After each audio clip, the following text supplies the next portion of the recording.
Queen Elizabeth II, the longest reigning monarch in British history. Over 65 years on the throne, yet hers is a reign that nearly didn't happen. I think for Princess Elizabeth, the abdication must have been catastrophic. Driven by duty. My whole life shall be devoted to your service. She's ruled over crisis and war. Our thoughts today are with those in the South Atlantic. And dramatic social and technological change. Television has made it possible for many of you to see me in your homes on Christmas Day. She's seen over 12 prime ministers come and go. The Queen has a very sharp mind. She's endured the breakup of the Empire and the creation of her beloved Commonwealth. The Queen had an instinct Of what the new Commonwealth was about. Throughout it all, she's been a steadying presence. Yet the most famous woman in the world remains mysterious. This is the inside story, as told by her closest friends and advisors. I think the Queen is basically a very shy person. She's very humble, actually. She's a wonderful mimic. I mean, she's really, really funny. It's hard to imagine a world without her. She has done her job bloody well. Elizabeth, the wife, the mother, the Queen.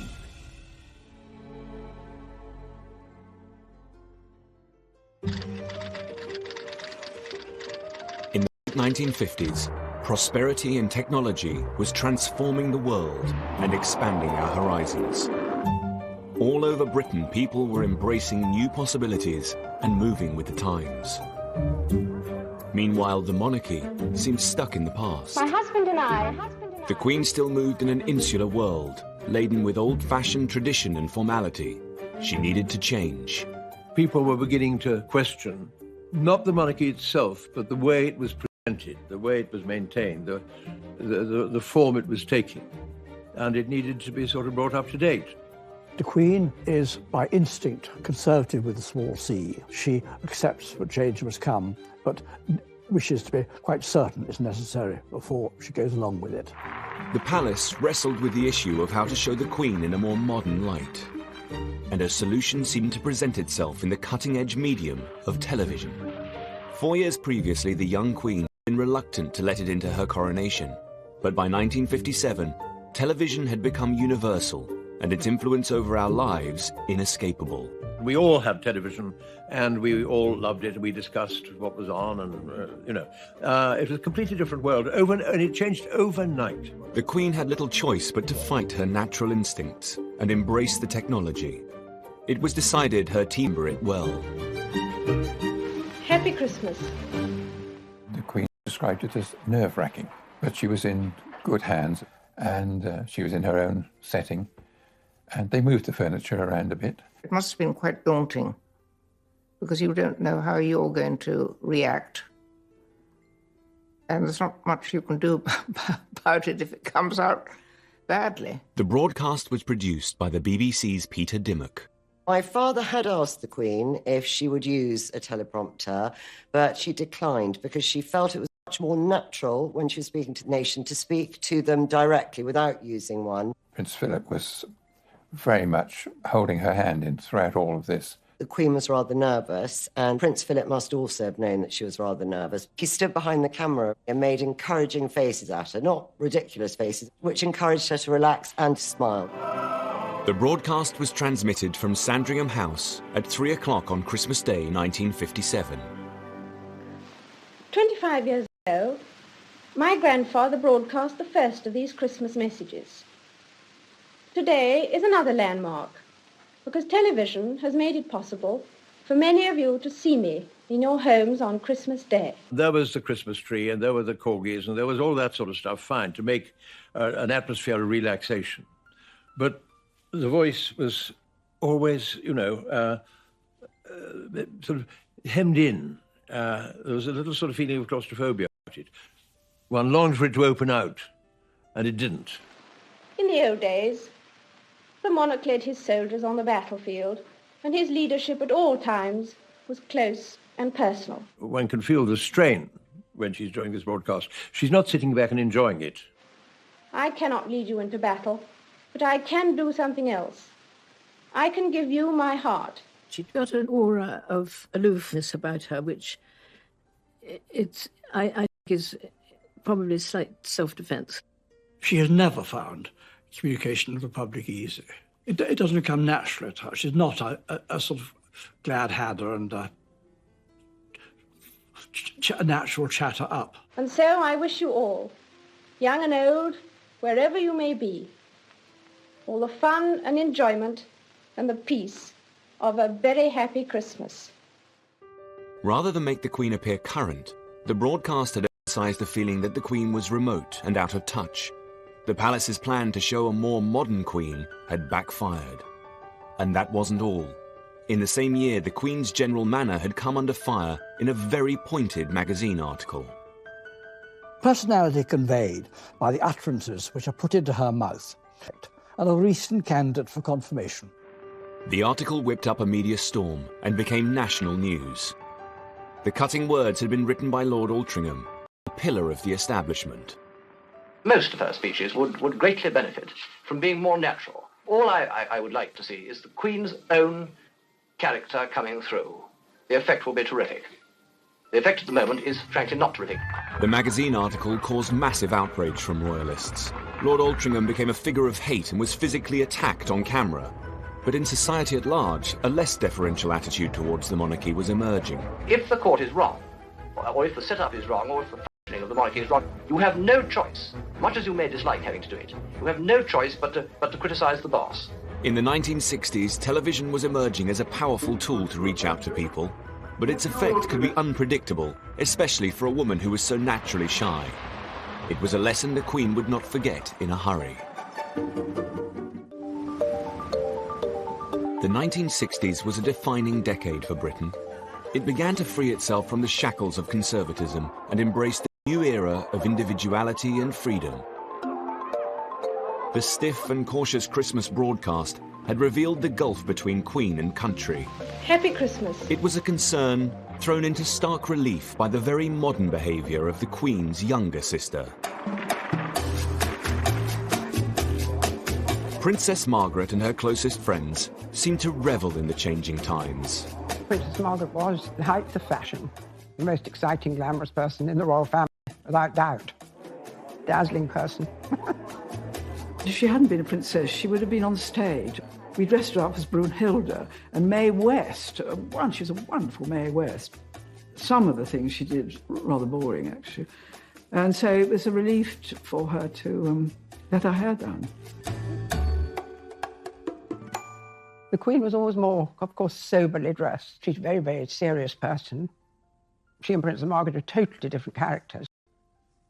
Couldn't be more different, really. Nor could their choice of husbands have been more different. The Queen picked a minor royal with military experience. Princess Margaret's fiancé, on the other hand, was most irregular. Tony Armstrong-Jones was a middle-class photographer. We thought there must be some mistake. Usually they married either royal people or maybe cousins, people from the higher aristocracy, not just a commoner. Princess Margaret's ease in embracing the new decade made her extremely popular. Well, it was sort of beginning of the 60s when everything changed totally. Made it more liberated, let's say that. That was the beginning of it all, really. Tony Armstrong-Jones's modernity would prove useful to the Queen in the years to come. But in the early 1960s, Princess Margaret and her husband were a reminder of what Elizabeth could never be. Elizabeth bore the burden of being Queen and restricted by royal protocol. She had a much more precarious balancing act to negotiate. Changing of times must be a challenge for any part of the establishment. God, if it gets really out of date and out of touch, then it ceases to be relevant. And in the not-so-distant future, it will cease to exist. A trendy monarch, I think, would be a horrifying concept for her. But a monarch completely out of touch, who didn't notice that things were changing, would be as disastrous. While the Queen was considered out of touch at home, it was a different story on the global stage. The Commonwealth had always been hugely important to her. In her role as its head, the Queen was unhindered by centuries of tradition and protocol. Here she found it easier to focus on the future rather than the past. The Queen has always been at the progressive, encouraging edge of the modern Commonwealth as a voluntary association, in sharp contrast rather more outdated attitudes of some in the British political scene. Including her Prime Minister, Harold Macmillan. Harold Macmillan may have talked about the winds of change. She knew they were blowing.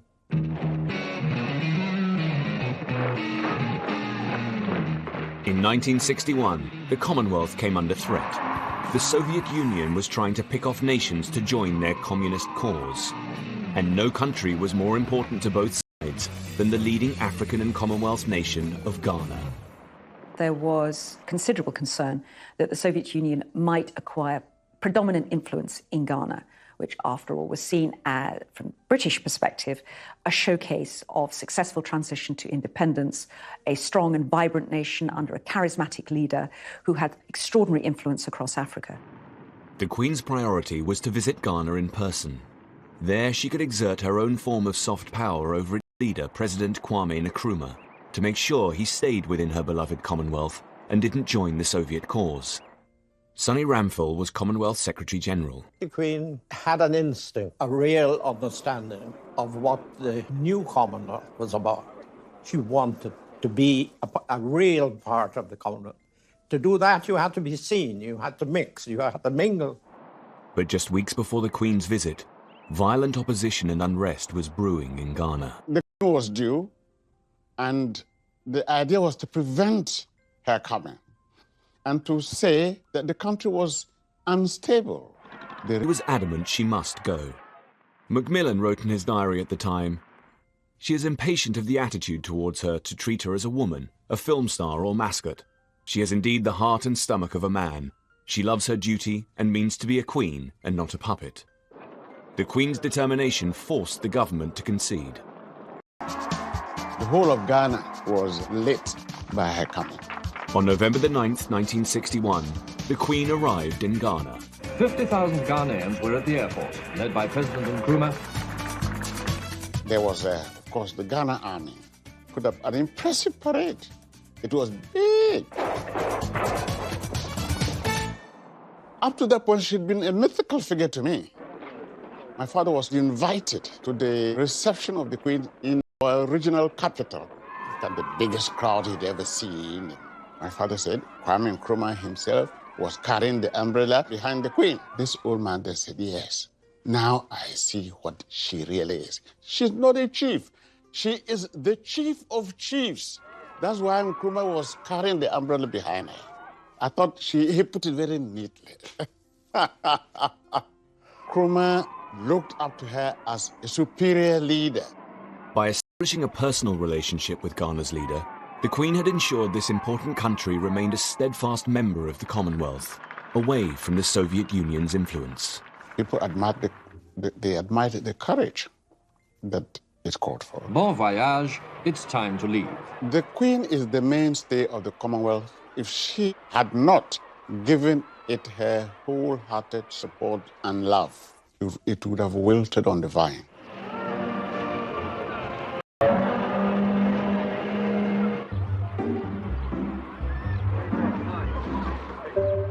Back at home, the Queen found herself ruling a country undergoing its own political upheaval. Throughout her reign, she'd held weekly audiences with her prime ministers, and so far they'd been conservative and aristocratic. Then, in 1964, after 13 years of Tory rule, Harold Wilson had led the Labour Party to victory. Her new prime minister was a socialist, a Yorkshireman from an ordinary middle-class family. How would the Queen fare with her first Labour Prime Minister? They had a good deal in common, and I think that while it began with him being quite shy, indeed he asked if he could bring his family, his two sons, with him when he was first appointed as Prime Minister to the actual ceremony. Far from that being a drawback, they were grown up. It was an advantage. The Queen has always loved family, and that meant that Harold and she had an immediate basis for, as it were, having a relationship of additional 20 minutes, which is all you get if you're an unpopular Prime Minister with the Queen, actually moved towards nearly an hour. And both the Queen and the Prime Minister hugely valued that. My father turned up on one occasion for an audience and found that the Queen was with the very young Prince Edward and was teaching him how to rub his chest and pat his head at the same time. So my father was brought in on the exercise and was asked to join in. The Queen is well known to speak in a fairly direct way.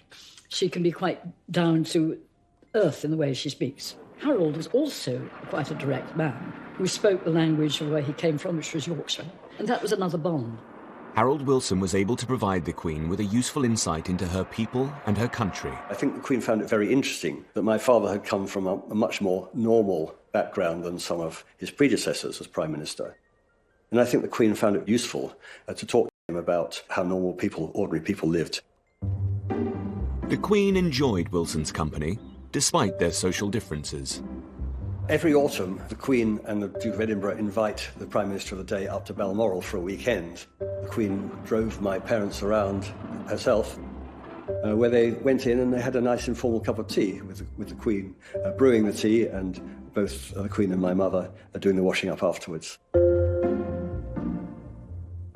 Once when Harold Wilson was staying at Balmoral, they were on the moor together and the rain came down and they got soaked and they were photographed. And the Queen gave him a photograph showing the two of them soaked on the moor together. And he loved it, he treasured it, he put it in his wallet and he carried it around with him till he died.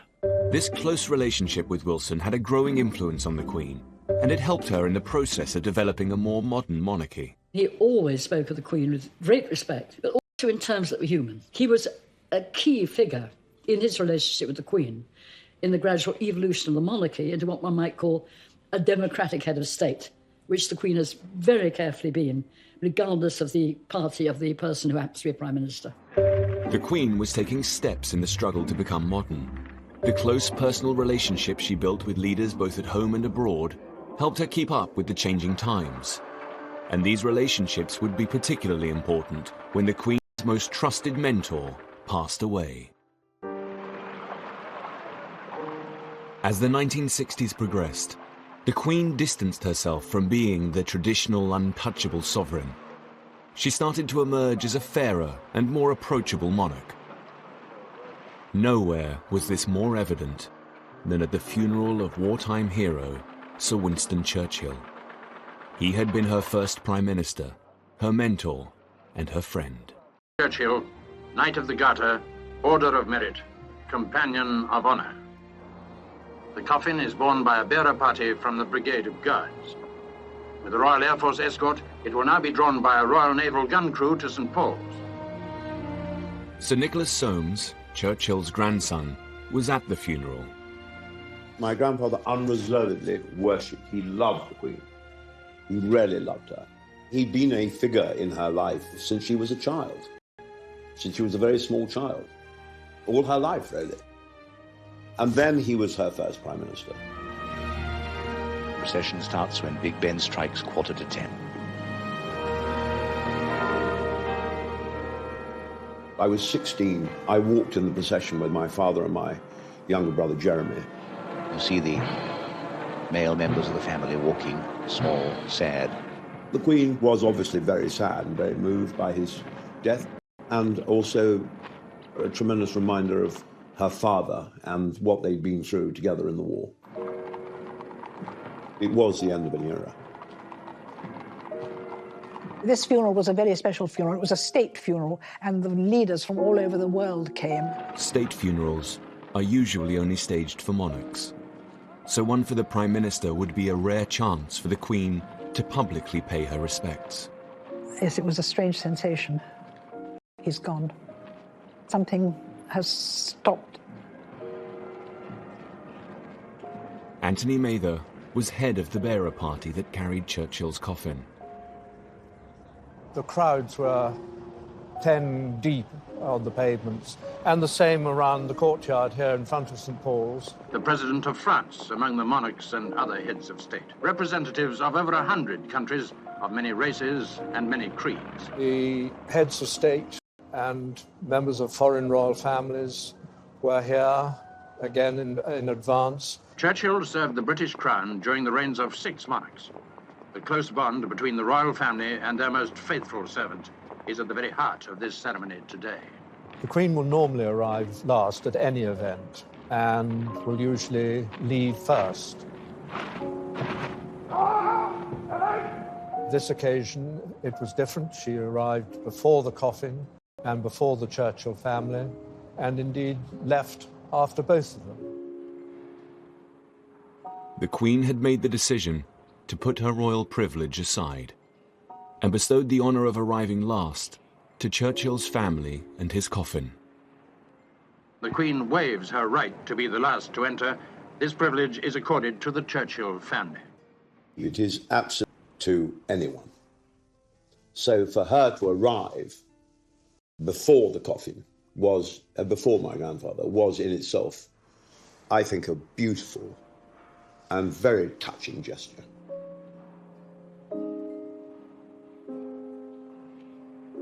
Churchill's funeral had shown the Queen could dispense with royal protocols on special occasions. Yet some traditions the Queen held on to more tightly, and she could be formidable in her protection of them. Even the humble postage stamp. When anti-monarchist Tony Benn became Postmaster General, he launched an appeal for a new set of stamp designs. It was an exciting prospect for young designers of the time, like David Gentleman. I wrote saying that they should have more interesting subjects and also that they should have no Queen's head.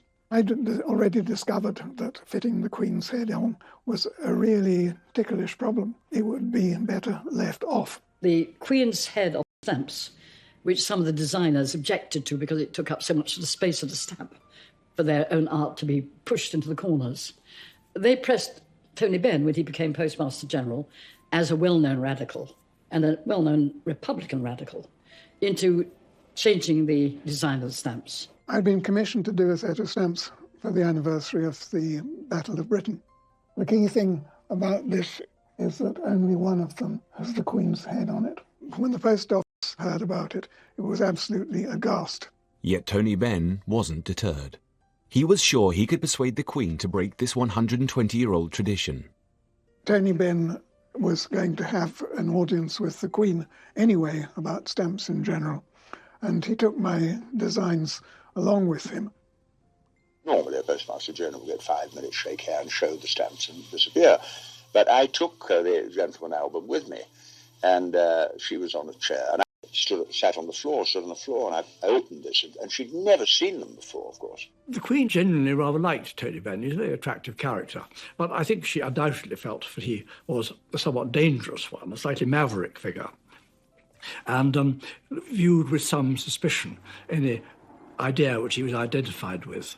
She looked respectfully at the designs he put that Tony Benn spread out all over the floor around her, because he was relieved to discover that the Queen was quite happy with the idea of reading the designs from off the floor and not from a carefully arranged portfolio. And so he was very happy. He left the palace in a euphoric state of mind, thinking that he had won this great battle. Well, he hadn't. So I said, oh, thank you so much. He said, leave the album. I said, I don't think I will. So I took it away. The chaplain told me it couldn't be done. Tony Benn had seriously underestimated the Queen's readiness to change this particular tradition.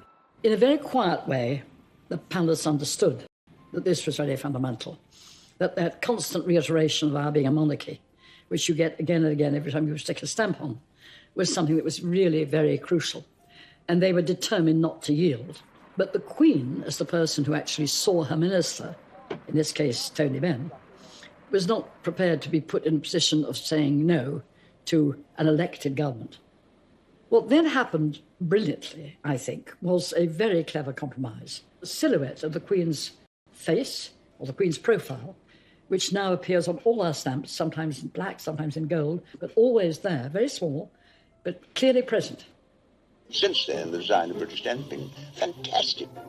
The Queen understood the importance of royal symbols. Yet her role wasn't only symbolic. As an increasingly modern Queen, there were times when a more personal approach was needed. Never more so than during a national disaster. Death is no stranger to the mining communities of Wales. They've had to make a place for it in their philosophy. But a disaster such as this is beyond any limits of experience or acceptance.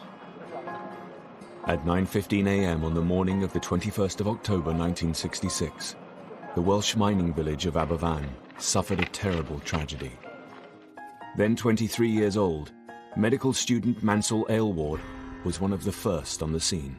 I arrived in Aberfan just before 10 o'clock. All I could see was these huge Waves of what looked like lava.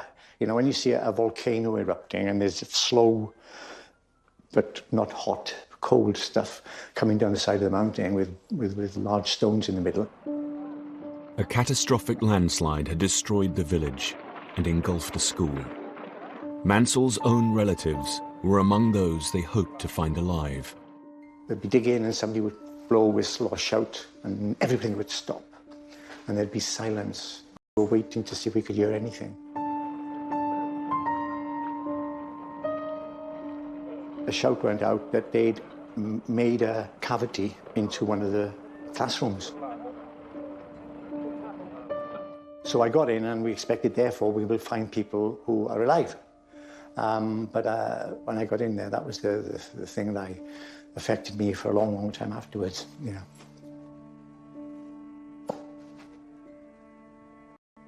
I still feel that.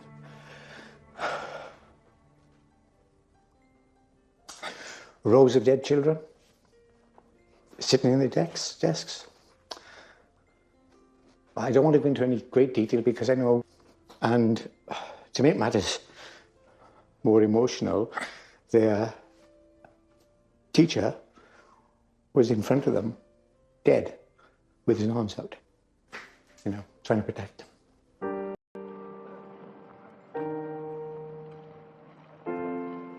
Still kept on as if, you know, we were still going to try and find people alive, and didn't happen.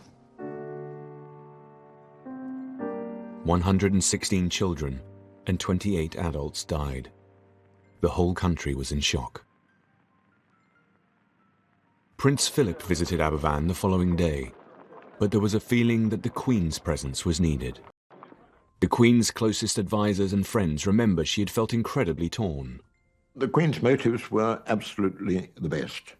She did not want to go there and distract the attention of those who were still trying to find living children under this awful mudslide. There's nobody doubts how she would be feeling.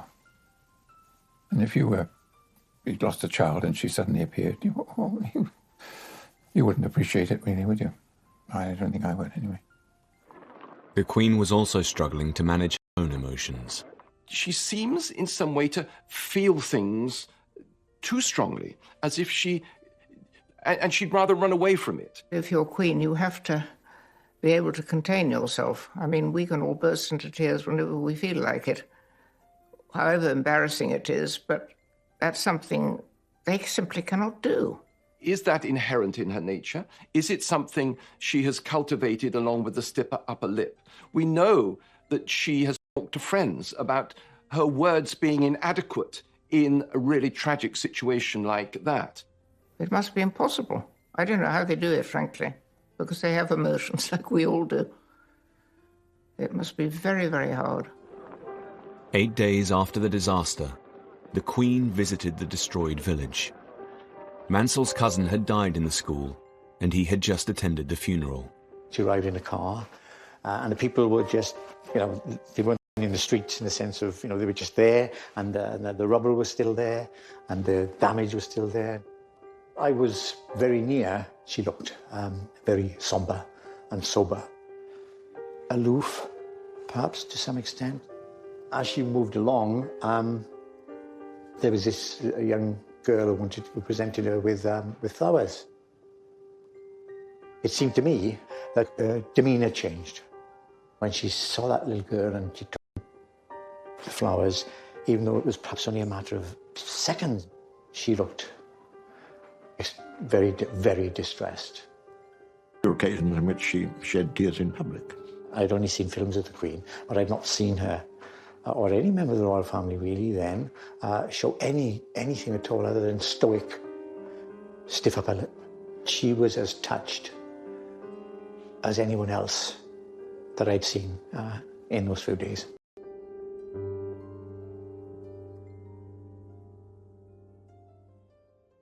I think she felt in hindsight that she might have gone there a little earlier. It was a sort of lesson for us all, that you have the need to show sympathy and to be there on the spot, which I think people craved from her. Showing her human side at Aberfan had made the Queen seem less remote. more open monarchy was going to be the way forward.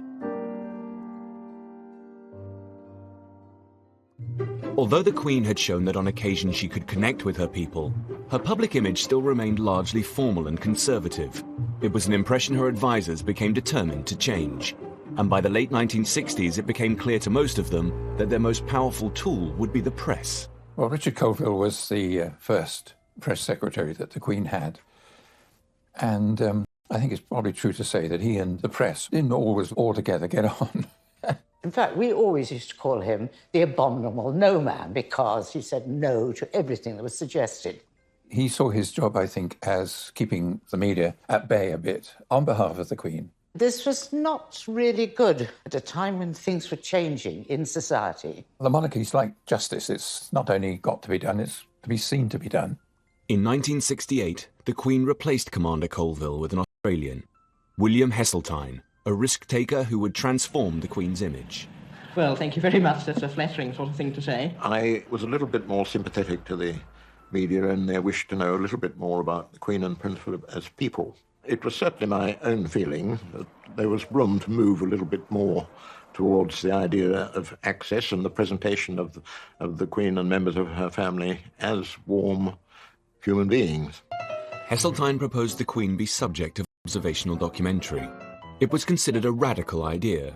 For the first time ever, the private life of the sovereign would be documented and shared with the country. You wish we haven't let the puppies out in the snow? Yes, try. Yes, try. No, we must. Mummy, my puppy. Well, we'll see if she's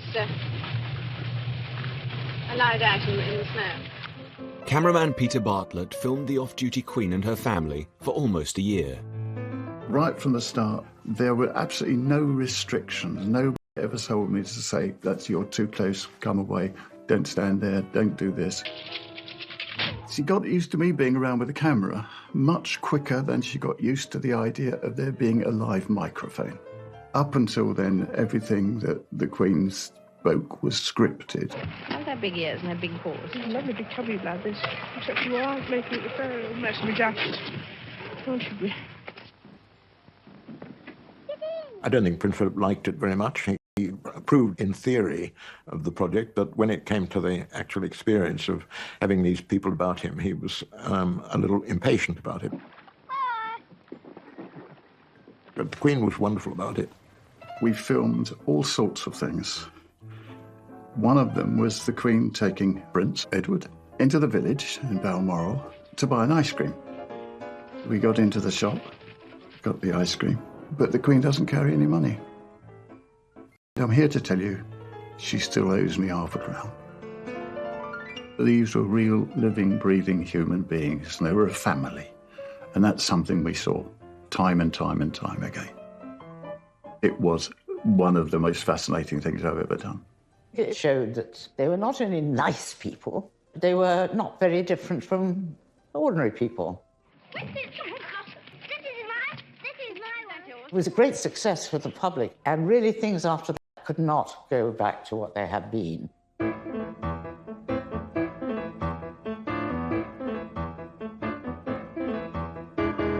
But the documentary was not a great success with the old guard of royalists. With monarchs, you want to feel there's a mystique, there's a mystery, there's something above all that, you know. And I don't necessarily want to see them barbecuing sausages. By the, or flicking away mosquitoes. That's not what monarchs do. I mean, I know they do, but if you see what I mean, they don't. And so I was really against the film, and I don't think it was a good idea. And looking back on it, I still don't think it was a good idea. I was never allowed to forget it. There were 3 private secretaries who were senior to me in the royal household. And I think to a man, they were very wary of what was going on and pulled the reins in on me from time to time. I think he really knows better than anybody. The documentary was never aired again at the palace's request, and the doors to the Queen's private life were firmly shut. Hang out on the programme. Anybody else have any carrots? Later that same year, Elizabeth would try a different approach, one which would ensure a more accessible Queen but retain an element of mystique, a style that embraced modernity but didn't dispose of all royal tradition, and it would be put to the years ago, when Edward I said at Carnarvon, "I give to you a prince." The investiture was a really extraordinary occasion in 1969. And it was a sort of strange, pseudo-medieval ceremony. A descendant of the blood of the ancient Welsh dynasties, even of the great Llywelyn. Princess Margaret's husband, now Lord Snowdon, was responsible for modernising this archaic event. Lord Snowdon, Constable of Carnarvon Castle, offers the key. And Dame Gillian's husband was the Garter King of Arms, organising the ceremonial elements. Lord Snowdon invented a new uniform for himself. It was green. He was quite a small man, and he came to be known rather unkindly as the little green elf. Full television coverage would be critical to ensure people felt a part of the ceremony. The ceremony was designed for television. The canopy on the dais was transparent so that the cameras could see through if they needed to. The design of the ceremonial garb was modern and cutting edge, including the coronet. Lord Snowdon wanted something that was different and younger and sparkier, and so this crown has got spikes sticking up, and it just isn't, it's just different. I've never seen it worn again. I don't know if it ever will be. The coronet for sovereignty. It was a very innovative, modern design and didn't really relate to any other coronet that had been made before. The coronet itself was designed by Louis Osman. The rumour was that there was a ping-pong ball inside the orb on the Prince of Wales coronet. I know it's absolutely true. There is a ping-pong ball inside the coronet. When you peeled away the gold, you could see the name Helix actually on the gold and the ping-pong ball, which sort of great hilarity. I think it's absolutely lovely. It's sort of a reflection of the 1960s where anything goes. The ceremony was watched by 500 million people worldwide. The public, they always enjoy these royal flummeries, you know. It's quite fun. They liked it. In a way, it was important that the royals did that because it did make ordinary people feel part of something bigger than themselves. And what does this all mean? Is it just an out-of-date, meaningless formality, or has something important happened? It was wonderful. It was exciting, it was stimulating, it was fun, and it was a mixture of the old world and the new. Still at Carnarvon, it has been an impressive and a moving day. Success. The investiture was a victory. I thought it was wonderful. It also brought out the great romance of Wales. It did an immense amount of good to the monarchy, and it was a tremendous success. In the 1970s, Britain was going through tough times. The winter of our discontent. The days of the empire were long over. Even the gravediggers went on strike. And Britain was no longer the global superpower. We were just one of many. I think people were getting to a stage of feeling a failure after having been such a great power in their own right. The Queen would have to play a part in leading the country through this turmoil and help establish a new, more positive Britain. But as she approached 50, her popularity was waning. The problem for a monarch is that everyone likes a very young, glamorous monarch. Everyone likes a very old, supposedly wise monarch. But there's a period in between in which people get rather bored of the monarchy. But in the 1970s, being glamorous was not the Queen's priority. It was to provide the country with a sense of stability. She would start in 1972 by showing her support for Britain's entry into the European community with a visit to France. From Paris, it was Anton Corial all the way of the state visit by Her Majesty the Queen and Duke of Edinburgh. With the European Common Market just around the corner, the tour should cement our trade and friendship even more. Yet throughout her 5-day visit to Paris, the Queen had another, more personal matter on her mind. Her uncle, the Duke of Windsor, was dying from throat cancer. Confined to his home in Paris, he was hooked up to drips and bedbound. The Queen would visit the Windsors' home to say a final goodbye. But first, she had to make small talk with the woman reviled by many in her family. She called in and had tea with the Duchess of Windsor. The dogs jumped up, which rather annoyed the Queen because the Queen doesn't like badly behaved dogs. And they talked about anything and everything except the one thing that was on everybody's minds: the poor man dying in his room upstairs. Riddled with cancer, the Duke's strength was fading. The Queen went up to see the Duke of Windsor. With great difficulty, he rose from the chair to give his bow, because after all, she was his queen now, as well as his niece, and it meant a great deal to him that she paid him this final courtesy. The Queen made as many reconciliations with the Duke as she possibly could under the very difficult circumstances. 10 days after the Queen's visit, the man who almost destroyed the monarchy died. It was the end of one of the most difficult chapters in royal history. RAF flight from France. A VC-10 brings the Duke of Windsor's body. 2 days later, Wallis, the Duchess of Windsor, arrived in a frail state in London for the funeral. Her presence would have to be managed with extreme care. The American divorcee had been the reason the Duke had abdicated 36 years ago, leaving the Queen's ill-prepared father to take over as king. Elizabeth's mother had never forgiven either the Duke or the Duchess. There was always going to be a bit of ill feeling, I think, as Queen Elizabeth, the Queen Mother, was concerned. It suited her very well, I think, to consider that the Duchess of Windsor had sort of stolen the king and that she was a very evil woman. Overcome with grief and all alone, the Duchess was in a fragile state, and the Queen stepped in to ease the situation. It wasn't, of course, easy because they didn't really know her, and the Duchess was very nervous of the whole business of coming over. She was so kind, the Queen. She is so kind. She looked after her and had her stay with her at Buckingham Palace and made sure that she was happy and comfortable and had the food she wanted and things like that. Hugo Vickers was amongst the mourners at the Duke's funeral, where the Duchess was extremely distressed. The Queen was very solicitous to the Duchess and helped her find her place in the hymn book and so forth, and generally looked after her during the service. She made it as easy as possible. More than that, the Queen soothed all tensions and brought her mother and the Duchess together.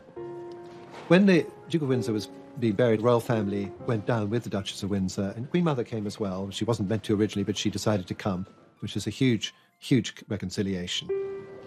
The Queen went even further and asked the Duchess for her final wish. After he'd been put into his grave, the Queen asked, which side of him do you want to be buried on? On one side of the grave, there is a plane tree, and the Duchess thought, well, I was always in his shadow during my lifetime, so that would be the side for me. Also, she used to collect the leaves of the plane tree which used to fall in her garden and place them on her dressing table. And she thought, well, no one's ever going to put flowers on my grave, so it would be nice if the leaves of the plane tree fell onto my grave. And that's the side she was buried on in 1986. The Queen had helped heal a wound that had festered in her family for decades. And this ability to lead the way through turmoil and strife would be tested over and over again throughout the 1970s. Been Queen for almost 20 years. She was well versed in opening buildings, meeting officials, and avoiding controversy. And you think of some of the events she's had to sit through hours on end. That takes doing. I thought when I was private secretary arranging the programs, sometimes one ought to build in a small spontaneous disaster, because she so enjoyed it when something went slightly wrong in the course of the day's event. There was an occasion in Papua New Guinea. The Queen had arrived with the usual formalities. The local MP was dressed in PNG fashion in a few feathers and not very much else. And he got up to speak and he couldn't see his notes. What those who were seated behind him could see was that his bare and rather sweaty bottom had attracted all the notes, and there they were, firmly attached to his person while he looked about for them. And that was the sort of incident that appealed to her very much. Back in Britain, the Queen had a lot more to worry about than the odd mishap by a foreign dignitary. And whilst she navigated her way through this difficult decade with care, her husband was, unfortunately, less cautious. Queen has not had a pay raise for nearly 18 years. Is that creating an awkward situation, sir? Very. We're going to the red, I think, next year. I should probably have to give up borough Philip so easy as I go. Poor old Prince Philip. He knows what he's doing. He's not stupid. But there is something in him which simply can't resist saying something outrageous. I think it was one of Prince Philip's throwaway remarks to stress the Queen, probably more than any other situation could have done. Somebody's got to do the job. The Queen wasn't the only one upset by Prince Philip's comments. His reference to royal hardship was met by public furore. When Prince Philip comes along and says he'll have to engage in the supreme hardship of doing without his polo, it really is more than I can bear. In contrast to the rest of the country, there was a feeling that the Queen had it all. In 1971, Britain's housing was dilapidated, yet the Queen enjoyed living in a choice of 5 grand homes. Jobs were lost and companies went bust, while the Queen travelled the world in private jets and boats. People particularly disliked the royal train. Funded by the taxpayer, it was seen as an expensive luxury. Mr. Mellis, how long have you been the royal chef on the train? Over 12 years. How many trips is that? Good gracious, I couldn't tell you. I mean, this is rather a lot. Nick Edwards shows us around the Queen's carriage, which she used until 1977. He's in charge of maintaining the royal train's high standards to this properly. The Duke of Edinburgh is his old W.H. Smith Road Atlas to see where he's travelling on the train. And finally, we make sure the temperature's okay. The Queen likes it quite high, and the Duke of Edinburgh likes it slightly lower. The Prince of Wales likes it very cold. The Queen's old carriage was both comfortable and functional. So we go into the coach, make sure they're sleeping and bathing accommodation. This will be the only time that we go into the Queen's accommodation, just to make sure it's done correctly. Water bottles, fans, etc. Into the bathroom accommodation, toiletries, making sure everything's clean and tidy, anything that's required, tissues, etc. The royal train was the Queen's favourite way to travel around Britain. She liked not being in too much of a hurry. And of course, if you're on the train, nobody can get at you. And for those close to her, it was an extraordinary experience. One of my own experiences of travelling on the royal train was of actually having my first and only bath on a moving train. So there's a confession. For the public, the royal train, with its custom-built carriages, dedicated staff and meticulous preparations, was an indulgent luxury, which they were paying for. The people of Britain have paid for the running of the monarch's household, close family and official duties for the past 200 years. This money is called the civil list and is set at the beginning of the monarch's reign. In 1952, Parliament decided that Her Majesty should have a sum of £475,000. Since then, the cost of living index has indicated a huge increase in all costs. By the 1970s, the Queen was struggling. The civil list had been hit hard by inflation. The cost of everything in the country in those 20 years had gone up enormously. By 1971, the Queen's finances had reached crisis point.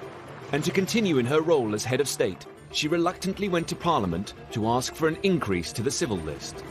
Neither the palace nor the government liked going back to Parliament for more money for the civil list. It didn't go down well. A cross-party select committee was set up to look into the matter. Well, it was a political hot potato. It was a thing that needed to be shepherded through quite gently. Some MPs were appalled and described the request as the most insensitive and brazen pay claim made in the last 200 years. There ought to be a cost-benefit analysis of the royal family expenditure on income. Since a civil list was a civil list, it's always been for the duration of the reign, however long. Thank you both very much. The inquiry would become the biggest investigation into the value of the monarchy of the Queen's entire reign. A 264-page report was compiled. The public needed to be convinced, public duties, that the Queen performed in the national interest and not private fripperies. And so, without any fuss or bother, the palace showed them the books, as it were. How much was spent on entertaining, visiting heads of state? How much was spent on travelling around Britain? All the sorts of things that you see being done. Everyday expenses, you might say, absolutely essential. including £1,455 on newspapers and £7,217 on laundry. There had never been such detailed exposure of the way in which money provided under the civil list was used. This really was a groundbreaking exercise. After 6 months of deliberation, Parliament agreed to increase the civil list to £980,000. But not before questioning whether the Queen's mother, husband, daughter, cousin and sister also gave value for money. One person in particular was hotly debated. Some people criticised Princess Margaret and felt that the money taxpayers' money that went was more than was necessary for her public duties. The suggestion that Margaret stop receiving funds sent shockwaves through the family. The idea of Princess Margaret, say, the Queen's own sister, getting struck off the civil list was certainly totally unacceptable to the Queen, and a Louis XIV moment when she just stamped her foot and said, "Margaret's my sister." No, the Queen stuck by her. The Queen won this battle, and Margaret remained on the civil list. Elizabeth was fiercely protective of her younger sister. And that protective attitude was about to be called on again, when Margaret became the prime target of the press. In the 60s, the readers would want total respect and gushiness about how radiant the Queen was looking. And the only thing that the press secretary did was hand out descriptions of what the Queen was wearing, as if we were blind. But by the 1970s, the old respectful relationship between the newspapers and the royal family was over. The hard times of the early 70s extended to Fleet Street. The newspapers were fighting each other for survival. It was dog eat dog, and into this situation comes Rupert Murdoch. Murdoch had bought the Sun newspaper and led the way in setting the tone of the new style of tabloid press. Murdoch, of course, changed everything. And one of the things that he specialised in was being cheeky to the royals. And everybody loves gossip. He just saw how royal stories could sell newspapers, just as he exposed women on page 3. The new hunger for scandal and gossip served only to exacerbate a difficult situation in Princess Margaret's private life. 10 years after she had married photographer Lord Snowdon, their relationship was on the rocks, and Fleet Street was awash with tales of extramarital affairs. People knew all about the rumours of her having affairs, and it was partly because she looked like a woman who'd be having affairs. But there is always denial. What did she say about the rumors? We didn't talk about that at all. Not at all. It was very awkward for the Queen. She realised that Princess Margaret's marriage was pretty difficult. And so she sort of stepped in. Children was going to stay with her a lot and did our best to make it better for Princess Margaret, I think. The situation became increasingly difficult when Lady Glenconner and her husband introduced Margaret to a man 17 years her junior, Roddy Llewellyn. I remember being on the doorstep when Colin drove back, and Princess Margaret and Roddy were sitting in the back seat, more or less holding hands. And I thought, heavens, what have we done? Roddy Llewellyn was a nice, dim gardener, but he came from quite a good family. Anyway, she was having it off with him. In an effort to keep their affair under wraps, Margaret and Roddy spent time together on the private Caribbean island of Mustique. It was a boat, let's say. You know, she adored it and went there whenever she could. It was like a house party, and there was always some exciting thing going on. She was centre of attention there. There were quite a lot of young men hanging about. But by the mid-1970s, a new breed of Murdoch-inspired photographer found a way onto the island. Suddenly, it's paparazzi, it's celebrity culture. And in the celebrity culture, the pop stars and the actresses, the royal family are the biggest game of all. So what you really want if you're a newspaper editor is you really want a picture of a royal in a compromising position, because that is going to triple, quadruple your circulation. On February the 22nd, 1976, the News of the World published a picture of Princess Margaret cavorting with Roddy Llewellyn. This photograph of her with a younger man on a Caribbean island, soaking up the sun, apparently as lovers, at a time when the rest of Britain is suffering 3-day weeks and that sort of thing. It was a game-changing moment. It did produce a rather oppressed frenzy, as it were. And I think that must have been very difficult for them. Also, can you tell me what happened today and what you have to say about what happened? It was terrible, really. She didn't have an easy life. It may have been part of their own fault, but you know what I mean. Less than a month later, the palace announced... Because it was quite unusual, in a way, for the times we lived in then.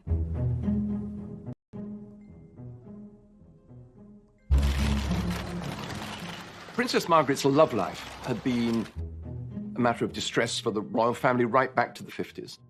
The royals did not get divorced. The royals were perfect. The royals didn't have marital problems. They were the fairy tale. That was the idea. And affairs and divorces and being exposed, scandal in the newspapers, it pretty much brought them down to everyone else's level. The fact that there was a divorce did change a lot of things, because if you remember, people who were divorced weren't allowed to, go to the garden party. They weren't allowed into various bits of royal ascot. You weren't allowed as a divorcee near the royals. Well, of course, when the Queen's sister divorces, so they had to forget about all that. It changed a lot of protocol. Divorce from the early years has been the bugbear of the Queen's reign, from the abdication through Margaret. Yet the Queen was torn. Margaret's happiness was also very important to her. It was difficult for the Queen, and I felt rather guilty always, having introduced Archie to Princess Margaret.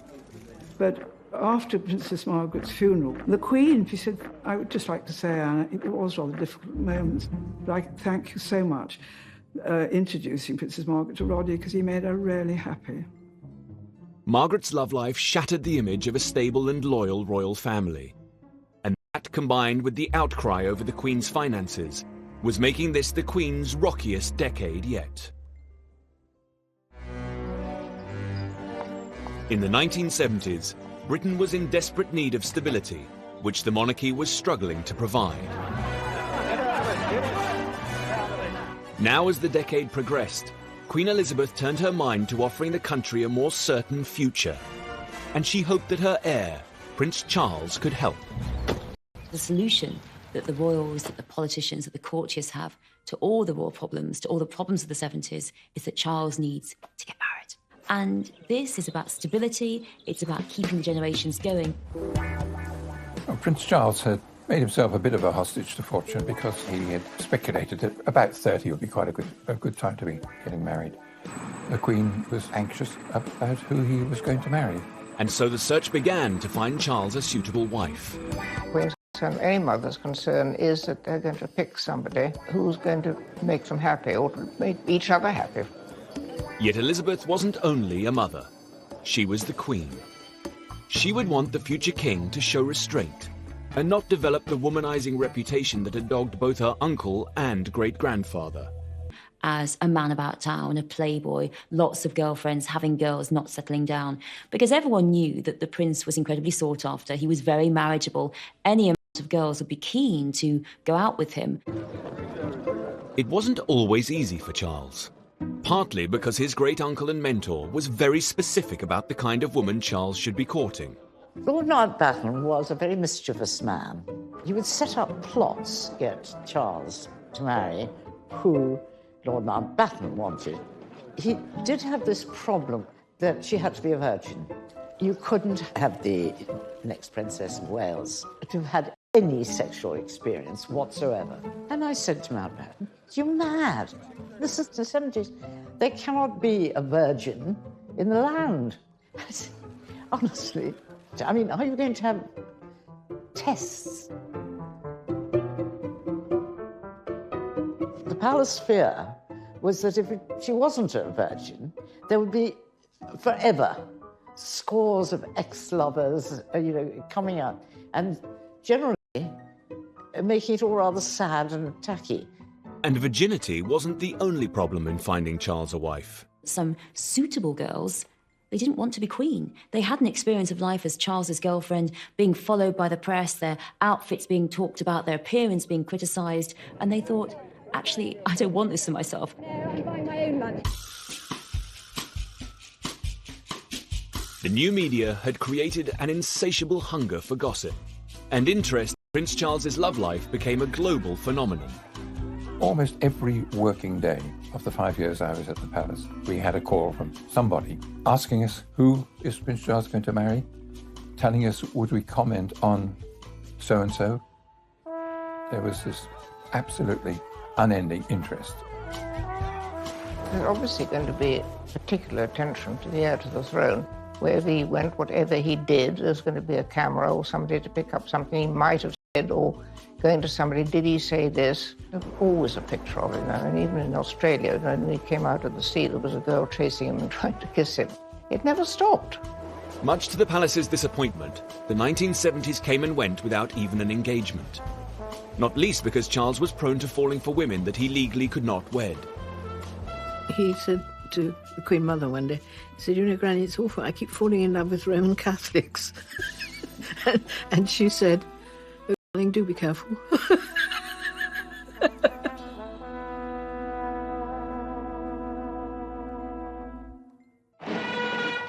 Unable to use her heir's marriage to provide Britain with a more certain future, the Queen, that involved avoiding at all costs getting embroiled in the country's political struggle.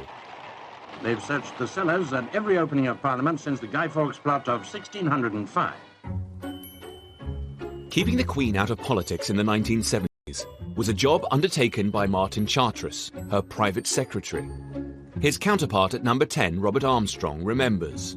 Martin Chartres had been at her side for a long time. He was devoted to the Queen. He used to say he was in love with her, but I think that was an exaggeration. But he was clearly very fond of her, and I think she had a trust in him and an affection for him, which was probably unique. We had become really very good friends. Each of us understood what our role was, protecting the Queen's interest, trying to make sure that she was not drawn in politically. The risk was that she might be called on to use her reserve powers, which allowed her to personally dissolve Parliament and appoint prime ministers. But it's the form of power, rather like a nuclear weapon, that never, ever do you really want to use it. The Queen preferred to avoid making political decisions and instead followed the recommendations of her prime ministers and the democratic will of her people. And that gives her the opportunity of separating in the public view, of not getting involved, if you want, in the Parliament's debate of the day. In the back of her mind was the knowledge that her ancestors had once overstepped the mark and suffered the consequences. The Queen is the first to know that while she reigns, she doesn't rule. At the moment, any sovereign started to try and throw his or her weight about in that sense, that would be the end of the monarchy. The Queen's insistence on political impartiality was fundamental to the popularity and survival of the monarchy in Britain. In delivering her gracious speech from the throne, the Queen is taking no part in politics. The speech is prepared for her by the incoming government. Yet in Australia, where she was also Queen, her representative did use the Crown's power to intervene in politics. This nearly brought the Queen's sovereignty of Australia to a dramatic end. I knew it was a coup. It really was a coup. The most dramatic and lethal event in Australia's political history. In 1975, Australia faced a constitutional crisis. Never seen you fellas up so early. There was a political deadlock in its two houses of Parliament. You're still expecting Mr. Whitlam to give ground on this today. Well, we'll find out, won't we? Government funds for all public services had been blocked. With neither house prepared to surrender, the country was being held to ransom. It was over policy, it was over politics, it was over culture, and it was over the sort of country Australia was to be. Old Australia and the new Australia. While politicians battled to find a way out of the mess, Governor-General John Kerr, the Queen's representative in Australia, was losing faith in the Prime Minister, Gough Whitlam. Kerr hatched a bold and audacious intervention. Sir John Kerr is certainly an egotist. In my view, he had trouble written all over him. And I personally would never have appointed him to be Governor-General.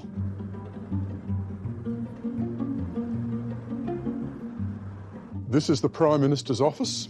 Mid-morning on the 11th of November 1975, Gough Whitlam, sitting at that desk, rang Government House, spoke to the Governor-General, Sir John Kerr, informed the Governor-General that he wanted an appointment to resolve the crisis Meanwhile, on the other side of the lake, at Government House, Kerr's plans have reached a very advanced stage to sack the Prime Minister. The documents are all being prepared. This is a constitutional ambush. I was with Gough Whitlam and Kerr the last time they saw each other in a happy way, and they were having a great old time, guffawing and laughing. There was no warning for Whitlam. Kerr broke all the conventions. Whitlam goes to Government House. Kerr, on the table in the study, has face down the dismissal letter. Kerr hands Whitlam the letter and gives Whitlam the greatest shock of his political life, the body blow that terminates his Prime Ministership, not at the hands of the people, but at the hands of the Governor-General through use of the Crown's powers. Kerr had personally sacked Whitlam and appointed a man he believed could solve the crisis, opposition leader Malcolm Fraser. It was as unthinkable as the Queen firing the British Prime Minister on the spot. Paul Keating was the youngest member of Gough Whitlam's cabinet at the time. And I said to Whitlam, we should lock Kerr up. We should arrest him and lock him up. Well, may we say, God save the Queen. Because nothing will save the Governor-General. A call was made to Buckingham Palace. David Smith, the Governor-General's official secretary, said, I'm ringing to tell you that the Governor-General has just dismissed Mr. Whitlam as Prime Minister. Oh, I said, oh, what did you say? He certainly gave the Queen no notice of what he was intending to do to resolve the situation until it had actually happened. Kerr's actions had been completely at odds with the Queen's desire to stay out of politics. We knew Kerr abused the powers that the Queen herself... For a day or two and hoped that a political solution of some sort might have been achieved is the matter about which I have been concerned and have still got the view that he might have done so. We know that in 1977, 2 years after the dismissal, the Palace was quite happy to see Sir John Kerr retire prematurely. The consequences involving the Crown in politics were monumental. It changed the very fabric of the Australian nation. It destroyed forever the general bipartisanship and goodwill between the parties here. And to this day, public life in Australia is disfigured by that event. The dismissal lit the fire of republicanism. Keating never forgot it, he never forgave Kerr, and always, close to his heart, harboured the idea of an Australian republic. The Australian Prime Minister flew the Republican flag. The Australian crisis proved that using the Crown's powers to meddle in politics would fundamentally threaten the Queen's position, whether in Australia or in Britain. Members of the Senate, pray be seated. It was an episode the Queen would never forget.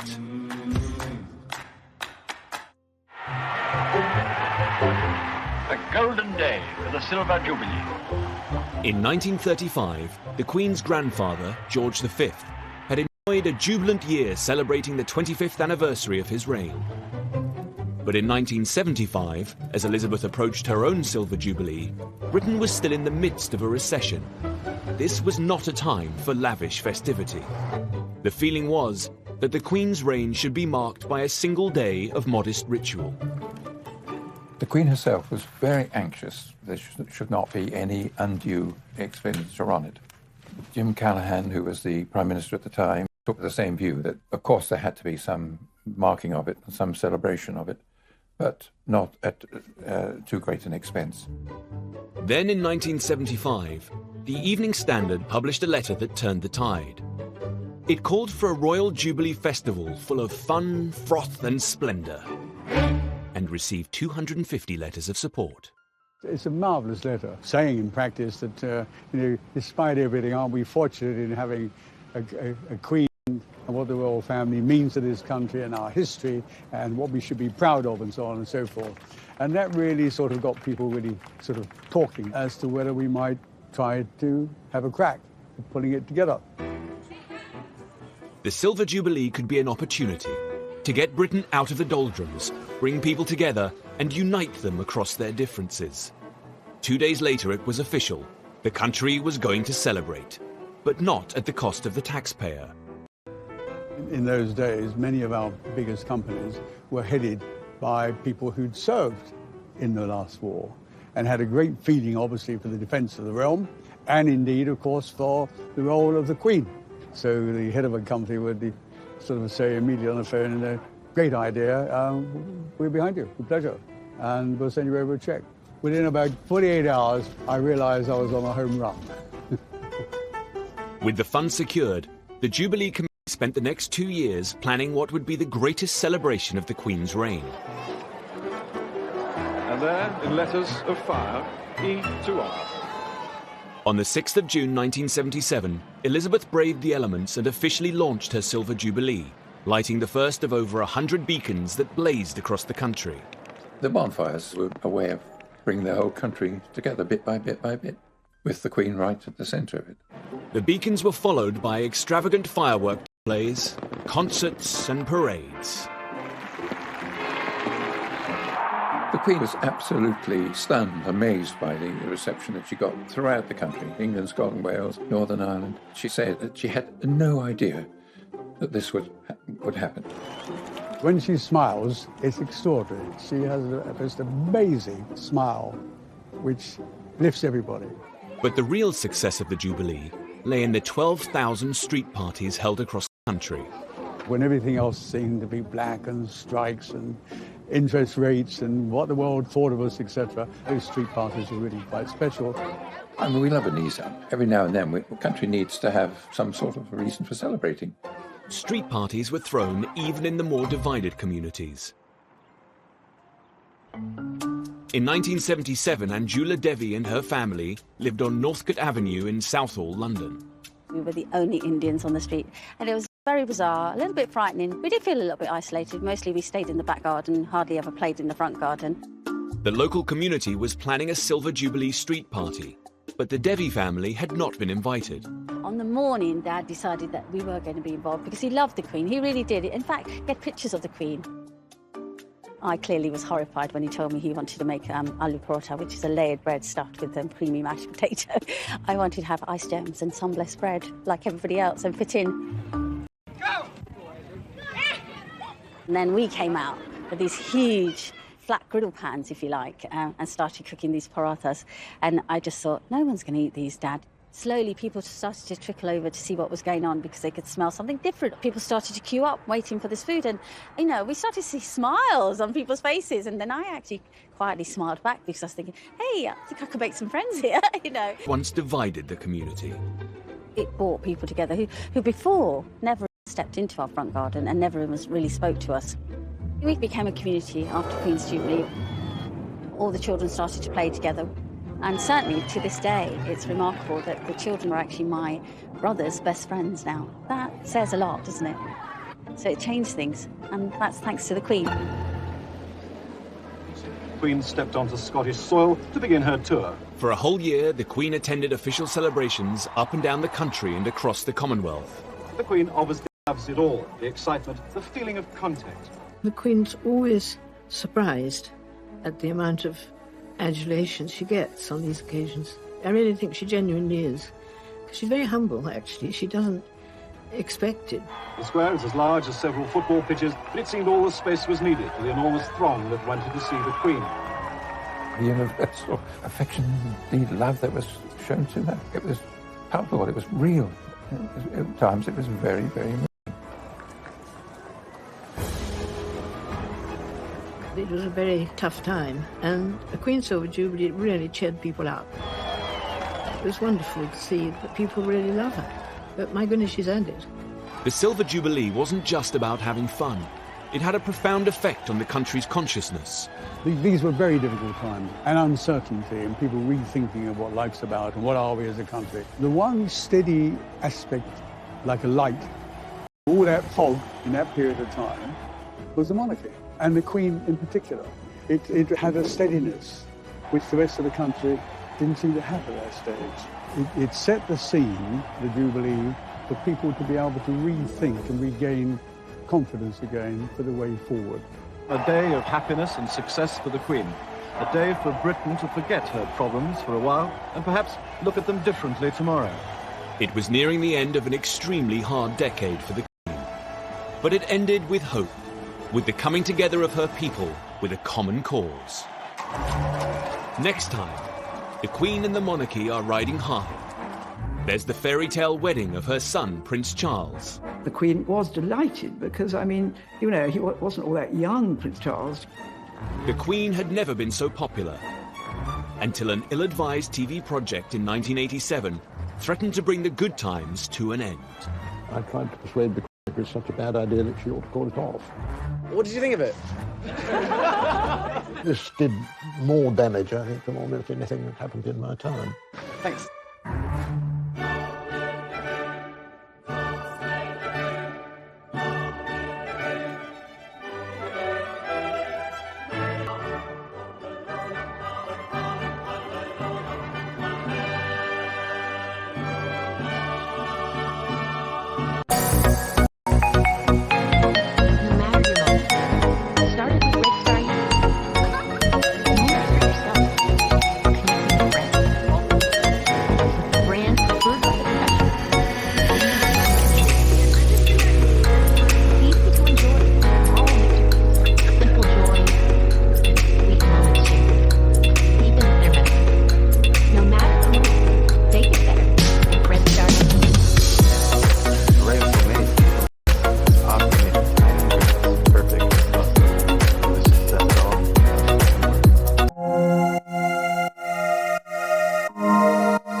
Meanwhile, the monarchy seemed stuck in the past. My husband and I.